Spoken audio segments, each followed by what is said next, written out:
laws in Indiana take effect today thanks to a massive bipartisan bill tackling police reform. The legislation was introduced after the murder of George Floyd. It centers around protocols, de-escalating training, and body cameras. And Brooke, these laws have received overwhelming support across the state. And Kristen, lawmakers had called for this change earlier on in the year, and then protesters, of course, as we saw, demanded it. It was passed unanimously by both the House and the Senate earlier this year, and as you mentioned, takes effect today. So let's break down what this means for our local and state law enforcement across Indiana. This new law will require officers to go through mandatory de-escalation training. It bans chokeholds in certain situations, defining them as an act of deadly force. And it makes it a misdemeanor for an officer to intentionally turn off a body camera to cover up a crime.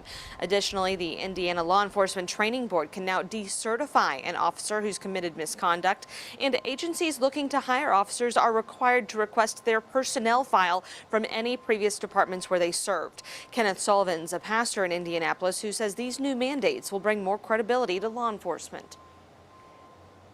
I'm cautiously optimistic in terms of the future with policing in our community. I think that the state of Indiana has done a good job on a number of fronts, and we've avoided some of the things that we've seen happen in other cities.